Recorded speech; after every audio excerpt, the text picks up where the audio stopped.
A very good morning to all of you. I hope I'm audible to everyone. Yes, ma'am. Okay, thank you so much. I can see we have 45 participants as of now, and I should be expecting more students. So, meanwhile, we'll start the lecture.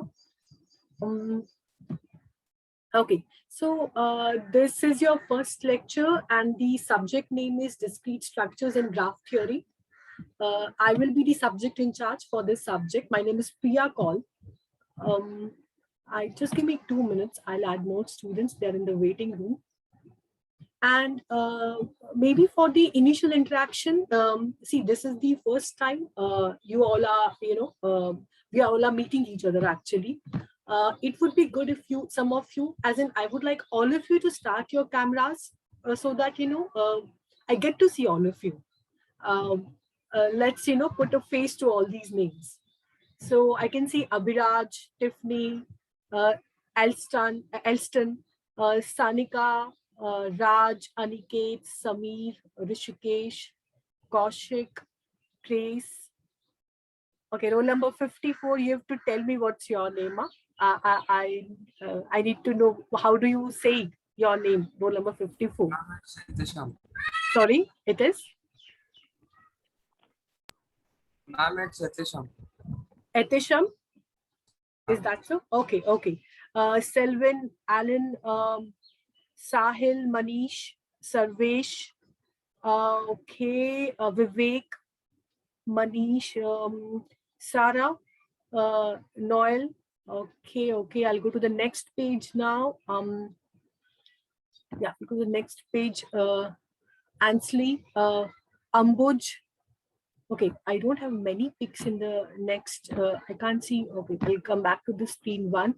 Okay, welcome all of you to this class, to your second year, to your third semester. I hope you had good lectures till now.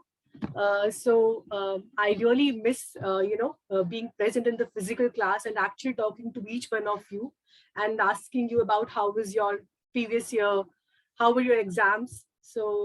Um, See, I have been teaching final year students for last 3 months, but I know them already, right? I've taught them in second year, third year. For you people, it would have been great if we would have been in class, but never mind. We'll start with the lecture, and you can switch off your cameras. Those who want to. Thank you very much for switching on, even if it was for a few seconds. So I'll quickly share my screen, guys. Give me 2 minutes. Yeah. Uh, okay. So this is the subject, discrete structure and graph theory. Subject code is CSC 302. Uh, some very basic instructions you can see in front of you that will be followed throughout the semester. We'll have weekly 3 lectures. Same Zoom link will be used throughout the semester. No doubt on a weekly basis, timetable will be always shared with you. And that timetable will have lecture links. But if in case by any chance, you miss the timetable, you don't see the timetable, for discrete maths at least, the same Zoom link will be used throughout the semester. So you can maybe save that Zoom link somewhere in the bookmarks. And yeah, the third one is this I really mean it. I understand you always have one lecture. One lecture is immediately followed by the second lecture. But it's my request to all of you, as soon as your lecture ends, the previous lecture, which immediately join the next lecture, because anyway, starting 5 minutes or 10 minutes, I have to wait as a teacher for everyone to join. Me starting my laptop, sharing my screen, just giving an introduction. So you get those initial 5 minutes, to rest and to just sit in front of your laptop. But I want all of you to join on time in discrete mathematics subject. Like I can see, there are right now 53 participants. Just give me 1 second. Just give me 1 second.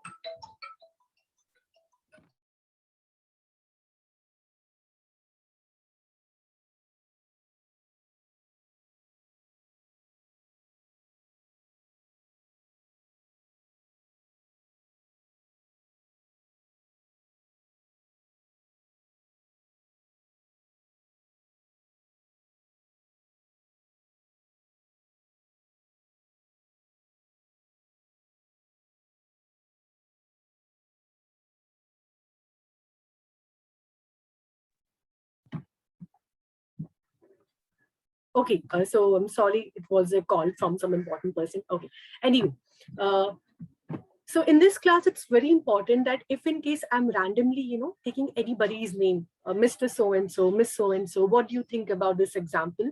I want a response from you people. It can be a response, I don't know the answer, ma'am. And it can be a response where you know the answer, but you have to give a response. Your silence will be marked as an, just give me 1 second. Just give me 1 second.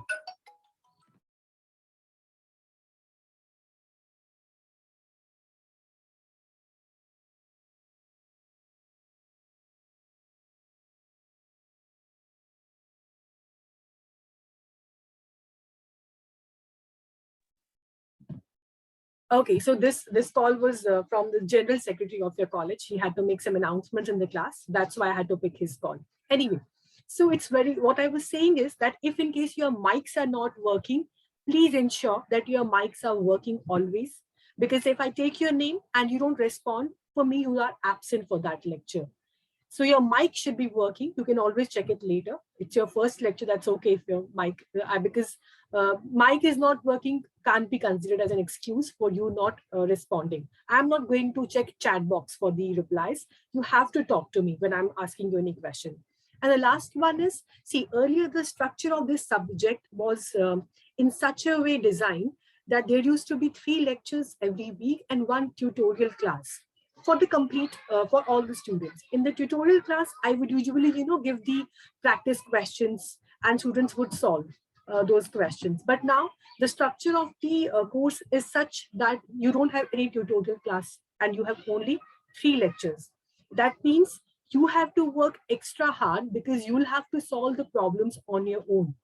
I will give you some practice statements, but it won't be always possible that we solve each and every question in the class. I will take few examples, but you will have to solve the questions on your own at your end when I'll be giving you those questions. There is no specific tutorial class. Okay, so again, for those who have joined really late, like after 15 minutes, this is the first lecture. That's why you were admitted today. You won't be admitted in the class lecture after first 5 minutes. You have to join the class in the first 5 minutes. So I'll quickly take you to the, so before I actually start with this subject, I would like you to have, see, your first year was common for all the students, right? Mechanical, IT, EXTC, comms, you all had same subjects. This is from semester 3rd onwards, you all will be studying specific subjects, which are specific with respect to your branch. So I thought it's kind of important for all of us to start from here.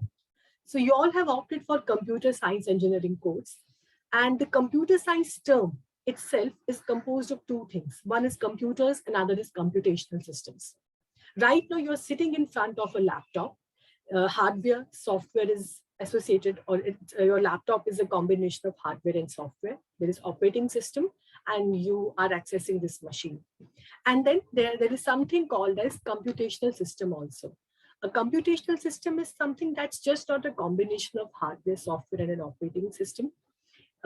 It makes use of several algorithms, several advanced mechanisms, several advanced techniques to provide an output which is suitable for the end user. So that is your computational system. So once you are done with your 4 years of engineering, a lot of you go for your masters. There are so many different branches or fields in the computer science that you can actually gain expertise in. There is operating systems, there is computational science, programming languages. In itself is altogether a separate field. Computer architecture, intelligent systems, which kind of you can relate it with artificial intelligence concept, automata theory, information storage and retrieval. This is more with respect to parallel processing, and ultimately software engineering. Software engineering in itself is a method, or it in itself is a subject or a branch that tells you how to implement any kind of softwares. So these are your major areas of computer science. After 4 years of your engineering, you might be, getting your master's, or you might be working in any company. Whatever field you will be working in, somehow directly or indirectly, that specific thing will be related to these 8 fields. So now that we are done with the small introduction of you into this course, I'll directly start, because the subject name is discrete structures in graph theory. The first thing that you should be knowing is what is discrete and what is continuous. So right now in front of you, there are 2 pictures. One is an analog watch, another is a digital watch. So as, okay, Rehan Joseph, let me admit him. Okay.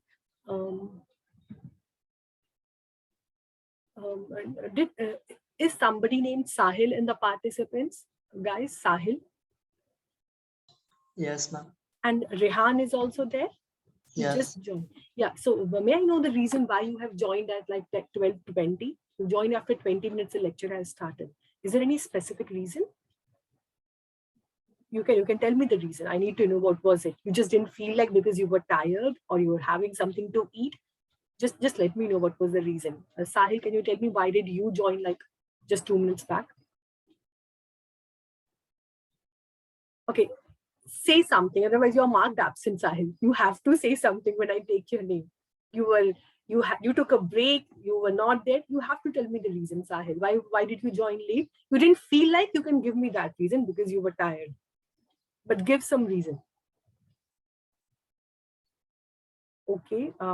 Sahil, are you there? Are you hearing us? Are you hearing me? Am I audible to all of you? Yes, ma'am. Yes, Okay. ma'am. Okay, Sahil, can you say something? Okay. Yes, ma'am, is your reply? I don't think, Sahil, that accounts for any reply. Yes. Why were you late is the question. And the same question is for Rehan also. Hey, Rehan, can you hear me? You can give me just one line quick answer. Why were you late? Is Rehan here in the participants? Okay, I'm getting a chat message. I was restarting. Okay, Rehan, is your mic working? Rehan, is your mic working? You can reply in the chat box, yes or no. Okay, so Rehan, from tomorrow onwards, your mic should be working. Otherwise, you don't join the lecture, okay? Nobody joins my class if their mic is not working, because then I can't talk to you. Sahil, is your mic working? You can reply in the chat box, yes or no. Yes, yes, ma'am. Sorry for late. Sorry for not replying at all, or for coming late? The sorry is Actually, for ma'am, my laptop not working properly, so I can join with my mobile. That's why you took time to join. You took 20 Yes, minutes to yes, join from the mobile. Yes, ma'am. Okay. Okay. Sorry. Thank you, Sahil. So Sahil, first of all, I don't think it should take 20 minutes to join from a mobile phone, but maybe there was some issue. And Sahil, from next time onwards, be very quick in your response. Yeah, don't reply after 5 minutes. Okay, sorry, ma'am. Actually, I'm finding my earphones. Yeah, so your earphone should be always with you. Yeah, you're sitting for the lectures. They should always be next to you when you're sitting for the lectures. Okay, so no problem. No, don't be sorry. It's okay. This is your first lecture. So for everyone else in the participants, students, your mic should be working. Your headphones or earphones should always be with you. So yeah. Okay, right now in front of you, you see an analog watch and a digital watch. Digital means something that you can count. 1, 2, 3, 4, 5, 6. Analog means something which is continuous. So if I give you 2 examples, you have to do some calculation on the given data. The given data is nothing but the height of all the students in your class. Some students would be 5'3", 5'4", 5'7", 5'8", 6, 6'1". Every student will have a different height, no doubt. But as you can see, this is like the data set of height of all the students. It is a continuous data set. It's not like, something which can be counted. For example, if I'm saying how many students have got 7-pointer and how many students have got 8 pointers. The things that you can count, the counting part, wherever comes, that becomes your discrete mathematics part. So your mathematics can be broadly categorized into continuous mathematics and discrete mathematics. The concepts of differentiation, integration, partial differentiation, what all you have been studying till now, and that you will be studying in the mathematics subject also, that's a part of continuous mathematics. In this mathematics, in this subject, you will be talking about things that can be counted. That is your discrete mathematics. So the best example is digital watch and the analog watch. And also, there is one advantage to this discrete mathematics. See, I'm sure we all have, read memes like these on social media sites, that, all my life I spent so much time in in doing differentiation integration. And now I don't know where exactly I'm going to use that, right? See, technically speaking, when you talk about any higher level algorithms, difficult concepts, computational problems, differentiation integration is very much a part of that. But in normal daily routine, we don't see applications of continuous mathematics, right in front of our eyes. But if we talk about discrete mathematics, the real-time applications of discrete mathematics are very normally seen around. So, for example, when there is a cricket match going on, one team is a favorite team, another team is not that much favorite.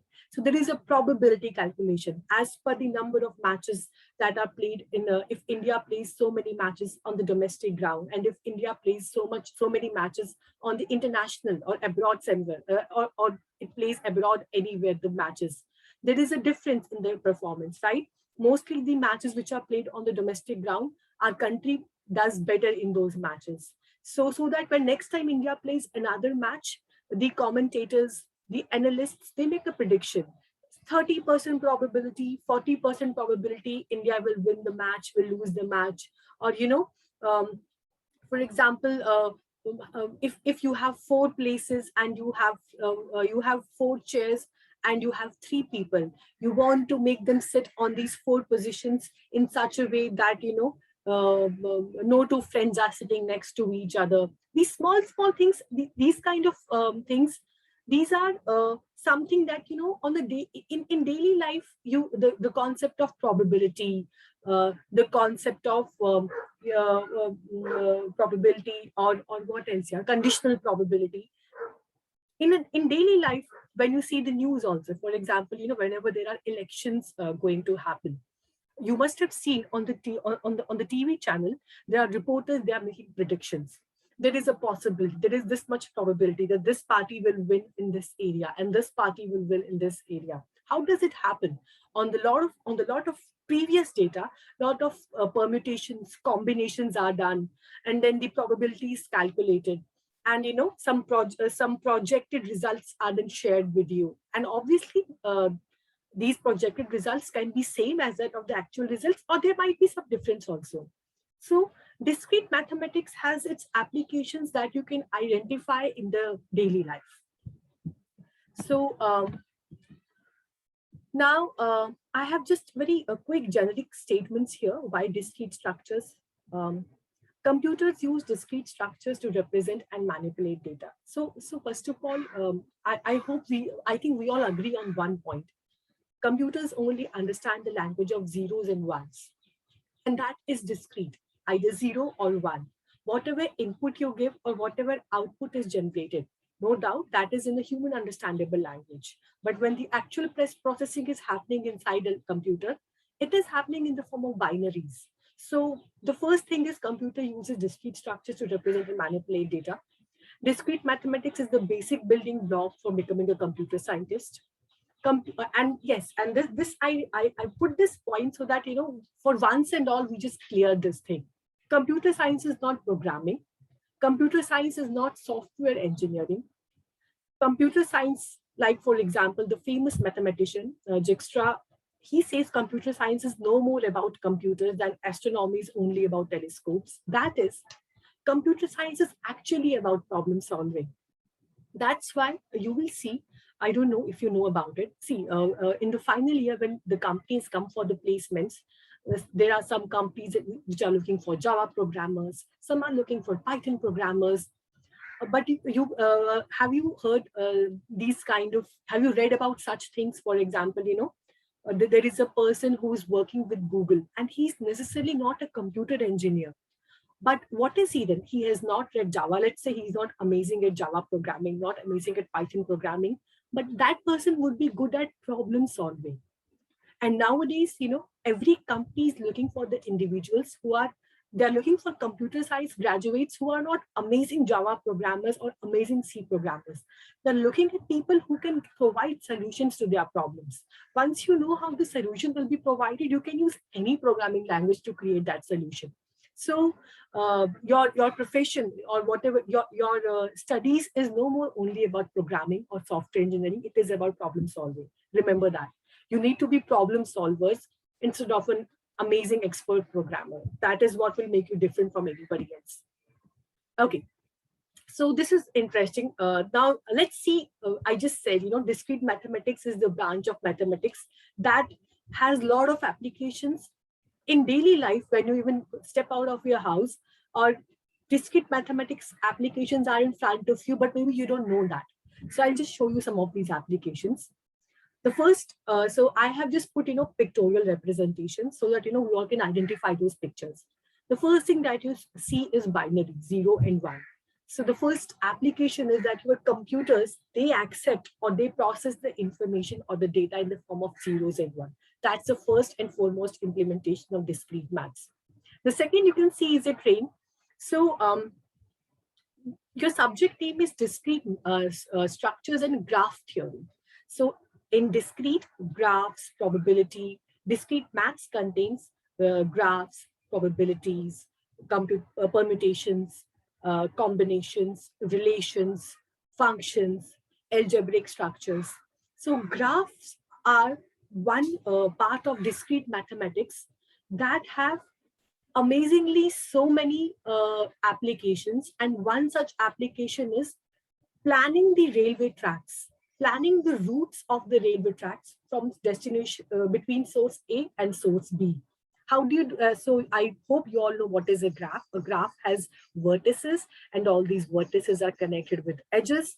With the help of so many concepts in graphs, you can find out the shortest distance between the 2 points, source and destination.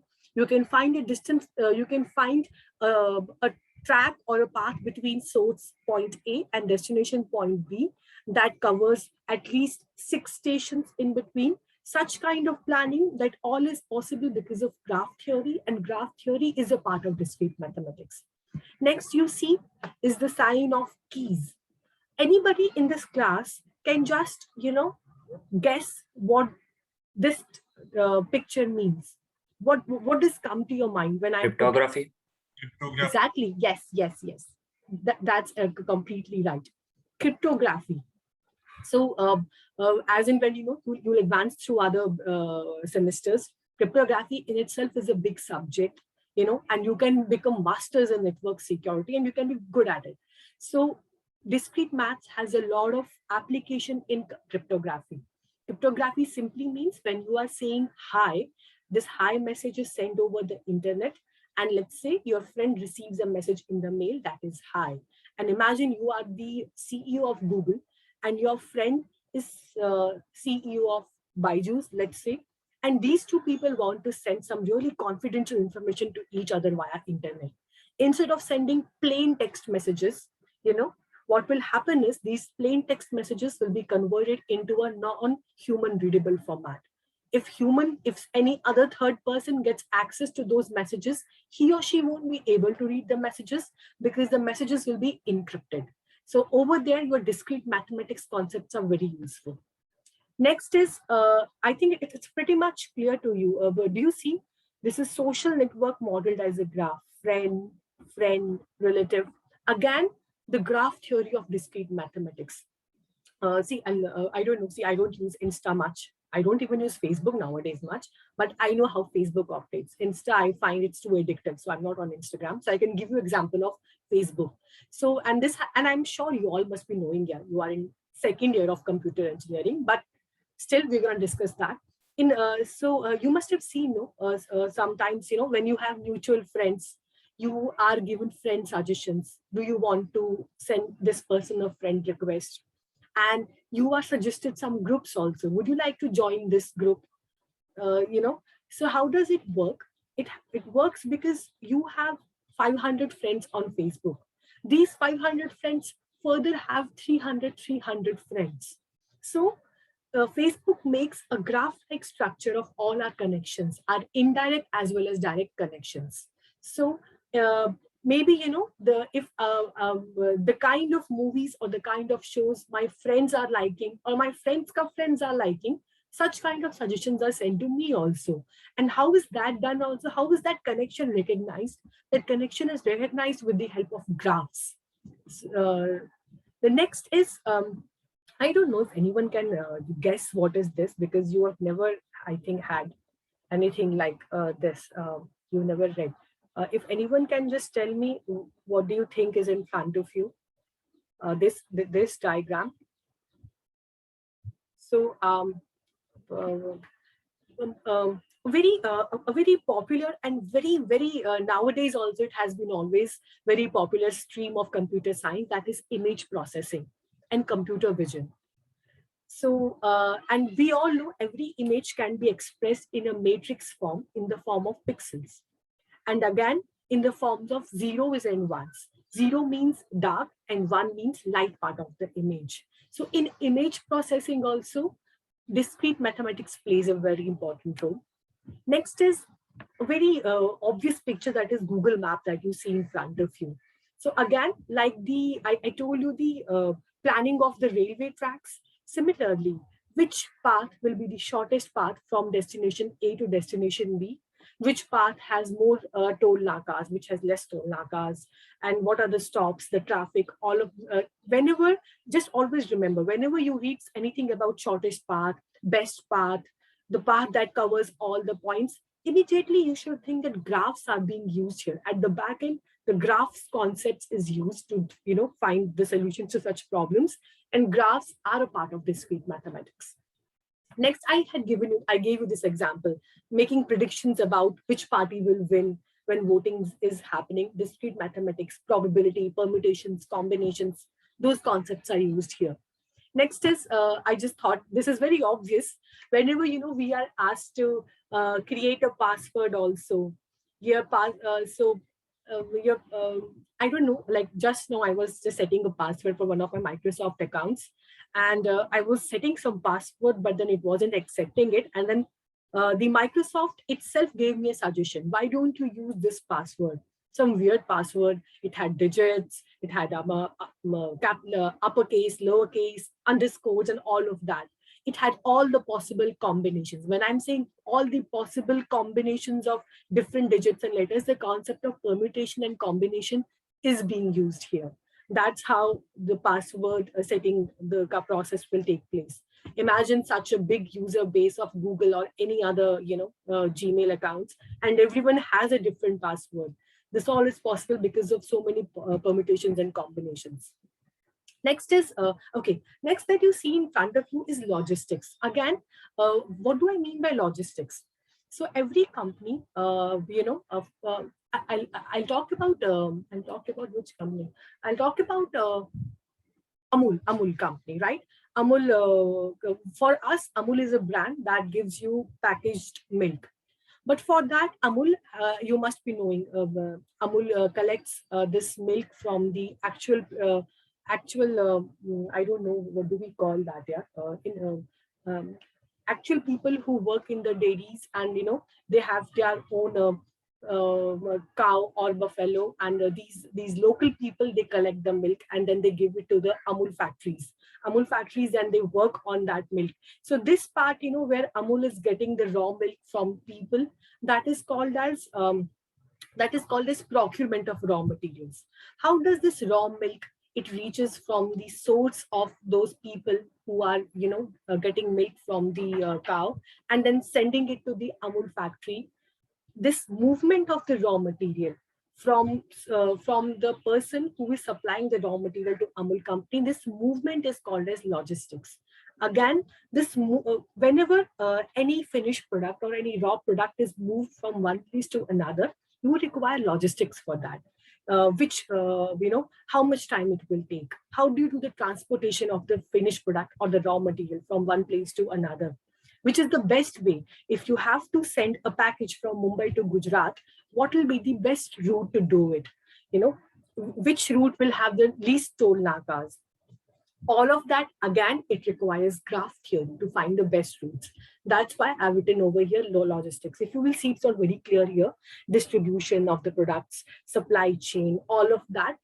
And ultimately, wherever you have to find out the best route, the best path, discrete mathematics concepts, especially graphs, are always used in the background. Okay, this you see that in front of you, this is algorithms. So as in when, I don't know, in C, as in when, you will go ahead, you will talk about some complex algorithms. There are trees algorithms, there are graphs algorithms. All these algorithms, they make use of discrete mathematics, zeros and ones to, work. Actually, when you want to implement algorithms in the computers, they require discrete maths concepts to get implemented. This is, yes, this in front of you, I don't think you can guess what is it. It's a very generic diagram that I've put. Web crawlers. You all know what's a web crawler? When you, for example, if you want to search about an organization, let's say you want to search about, DTDC courier service. You type in the Google browser DTDC courier service. There is a good possibility you might get DTDC courier service at 5th or 6th number, or you might get it at the first number only. So how many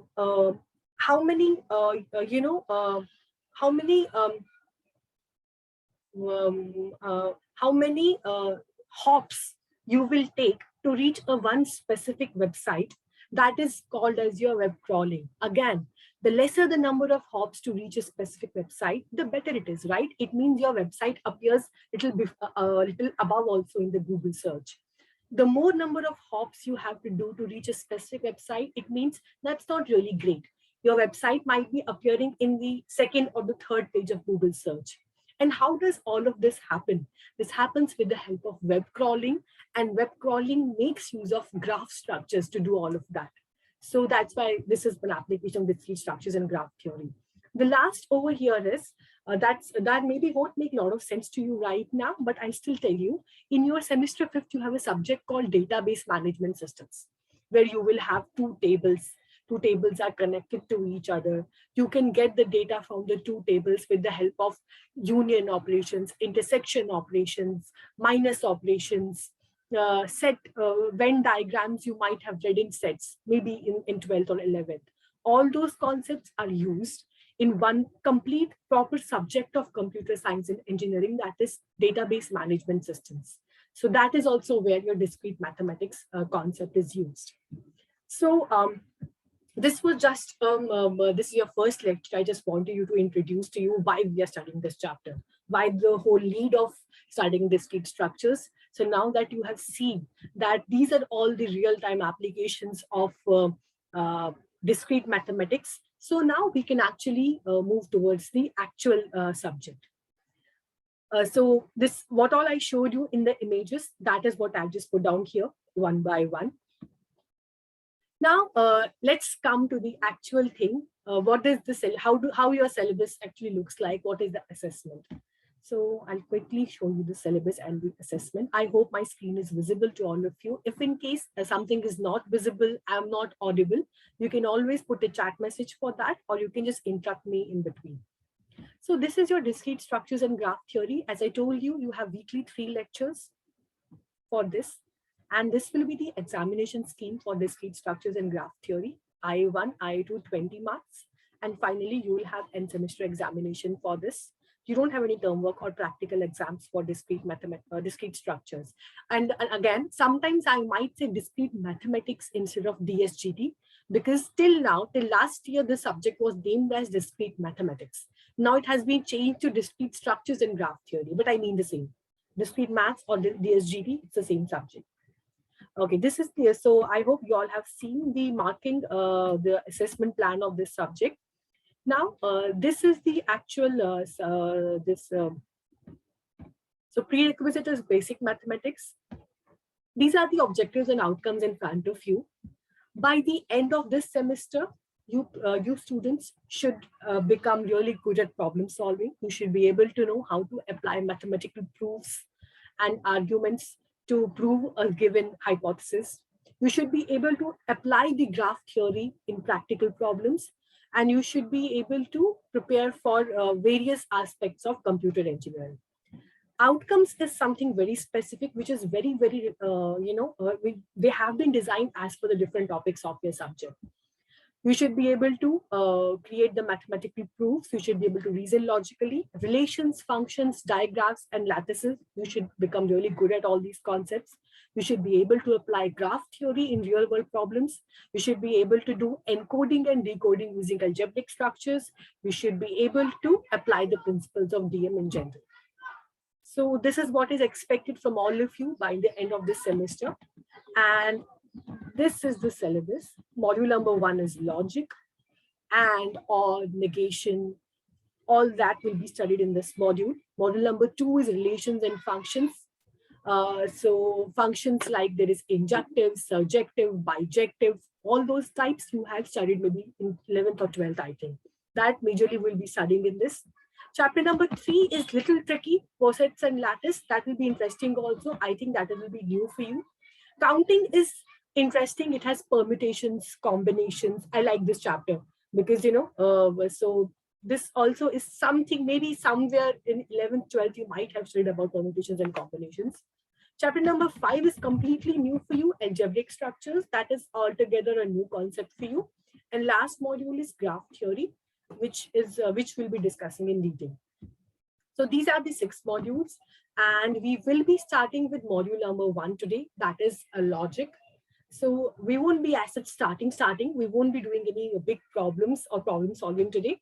We'll just have an introduction into this module. So I hope the structure of the course, the assessment, everything is clear to all of you. So if it is, then I can actually start with the module number 1. Anybody has any questions regarding the assessment part or about the syllabus or anything? And if there is any background voice coming up, really bear with me. There is some bachas playing outside. Yeah, I'm sorry for that. So is it okay? I think, can I move ahead to the next part of the today's lecture? Yes, sir. Yes, sir. Okay. Thank you for saying that. So that at least I know that you all are listening to me. So now I'll, okay. So before I thought, I'll start with the module number 1, logic. I'll just show you something that how a very small thing, there is a very small concept in logic, which is called as conditional statement. How everything in logic you can actually relate with a real life situation. So just give me 1 second, guys. I will quickly close my window so that there is no noise coming inside. Give me 2 minutes.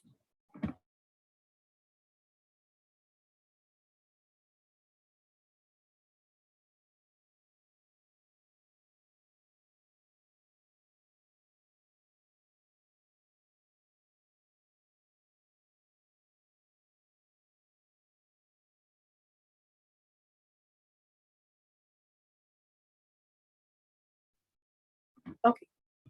So right now in front of you, there are 2 sentences.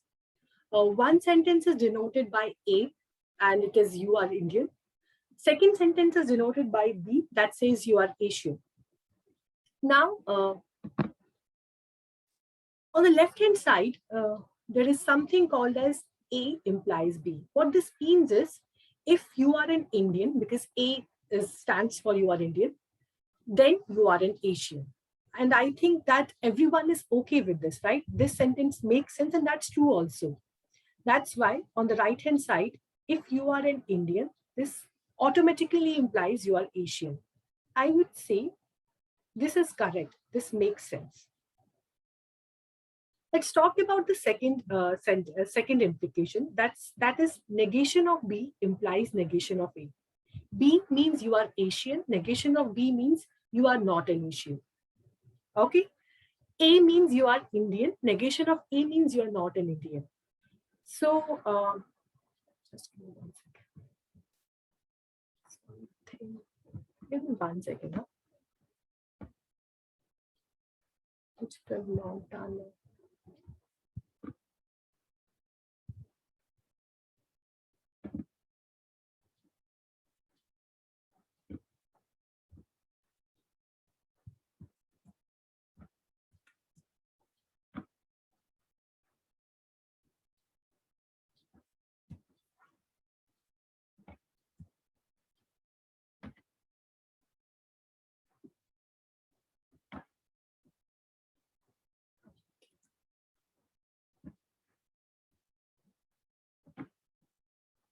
Okay, so yeah, this makes sense.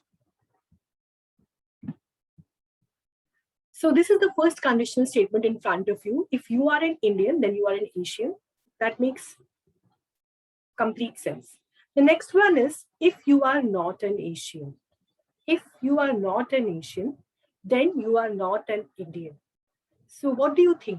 Does this second statement makes sense or not? Do you think it's correct or incorrect? Just asking you. This, yes, makes sense. The second one makes sense or not? By that, I mean in real life. If you are not an Asian, will that automatically imply that you are not an Indian? It's a general question. What do you think about it? Anybody can tell me. If I'm saying this person is not an Asian, does that automatically imply that he's not an Indian? I hope everyone knows that what all countries are there in Asian continent.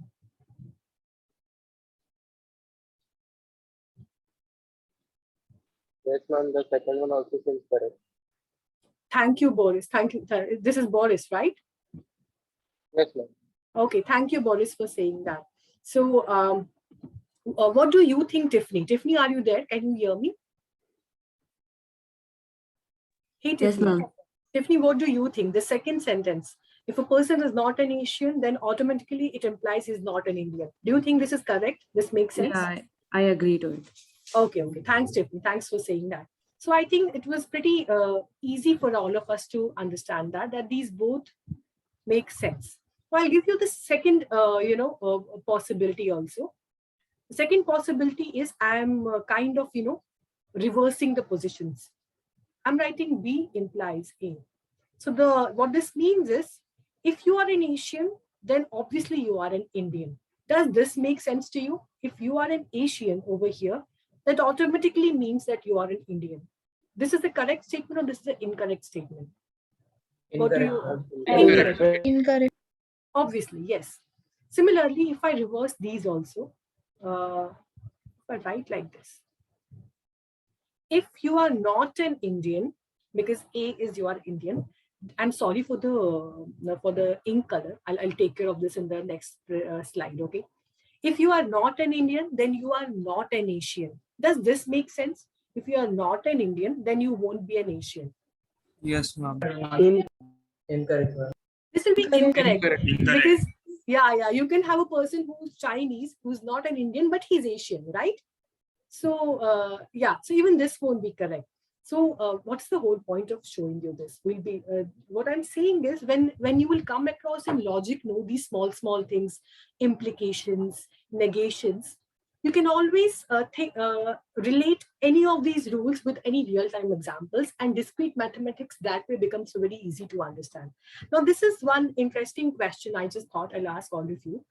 It says if you want to drink alcohol, you have to be at least 18 years old. Now, okay, so this this law can vary as per different countries, but we are sticking with 18 years old. You have 4 cards. See, you are the owner of the company, okay? You have 4 cards in front of you. Which cards do you need to turn over? They check if any of the patrons are breaking the law. Minimum number of cards that you need to check that the rule is not broken. This is lemon iced tea. This is beer. This is a card which has the age written 15 over it. This is a card which has age written 24 over it. Obviously, the orders have come from 4 tables. Table 1, table 2, table 3, and table 4. And this is the only information that is visible to the owner of the bar. So what do you think the minimum number of checks over here he needs to do so as to ensure that this condition is fulfilled?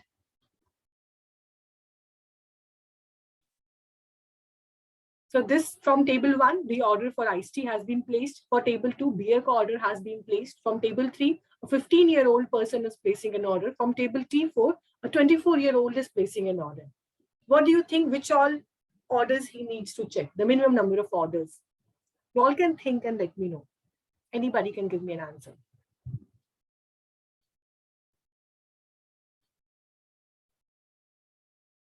Table 2 and table 3. Table 3. Who is this? Sorry. Saurabh, right? Yes, ma'am. Okay. Yes. Saurabh says 2 tables, table 2 and table 3. Do we have any more answers? Any other answer? I feel table 2 only. Boris, you say table 2 only? Yes. Okay. So we have table 2 and table 3. Then there is table 2. Who is the third? Somebody said there is a girl also. Who is it? There was a third answer I got, yeah. Who was that? Table 2 and table 4. Okay, Aryaman says table 2 and table 4. Okay, understood. So we have got as of now table 2 and table 3 as an answer. Okay. Sorry, Kaushik, couldn't hear you. We have got as of now table 2 and table 4 as the answer, I guess. Table 1 and table 2. Only table 2. Only table 2. Okay. Any more combinations we have? Any more answers? Ma'am, table 2, table 3 and table 4. Okay, Selvin says table 2, table 3 and table 4. Okay. Okay, I think we've written almost most of the possibilities. Anybody else with any other possibility? Okay, so now we'll start with table 2 and table 3, table 4 first. Okay. First, I understand. Okay, for those of you, we'll start with one by one from every table. I know a person has ordered lemon iced tea that has table 1. So even if that person is 18 years old, he's less than 18 or he's more than 18, the owner doesn't want to know that because lemon iced tea is not an alcoholic drink. So in any condition, he need not check table 1, the person who has placed the order for table T1. Let's talk about table T2. Now he knows that the person who's sitting at table 2, he has ordered for beer. And he doesn't know as of now the age of that person. So he would definitely like to check what is the age of the person who has placed the order for beer. So table 2 definitely will be checked. Let's talk about table 3. From table 3, he just knows one thing. As of now, a 15-year-old is placing an order. As of now, what is the order that has been placed that he doesn't know. He just knows a 15-year-old boy is sitting at table 3. So he would have to definitely check what is the order he's placing.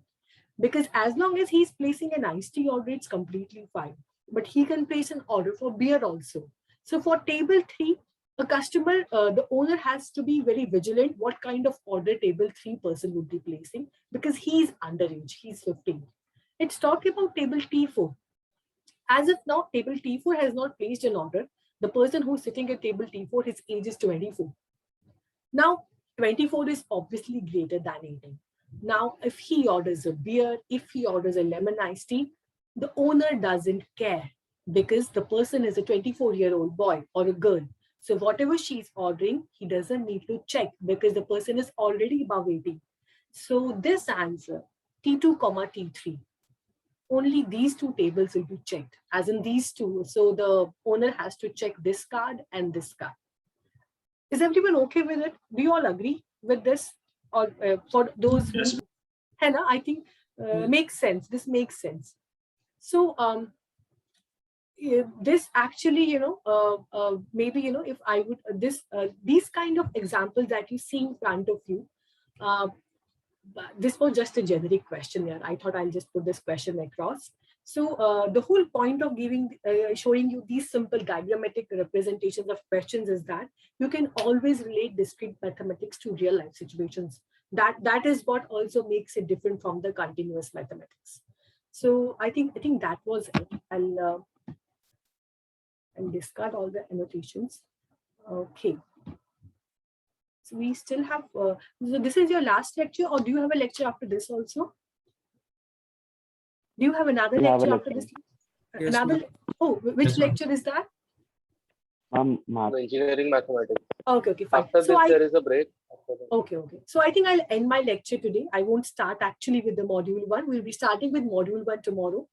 I have only one, and your attendance will be automatically updated because it's a Zoom subscription account, so I don't have to note down your attendance. So in discrete mathematics, if you will study from the books, okay, I should have, tomorrow I'll show you the references also. In books, there are so many examples that, sometimes you might waste a lot of time in solving similar kind of examples. So what all notes that you make in the class, what all I'll be teaching you with the help of slides as well as with the help of any problem solving, make a separate notebook of discrete mathematics, side by side on a daily basis. What all we study in the class, what all we solve, you also solve in the class notebook. Make a separate notebook for this subject. And the good reference books I will be sharing with you tomorrow. And tomorrow I may have a small prerequisite test also before the lecture starts, in which I will put very generic, simple questions, maybe basic probability or and or gate, and or truth table values.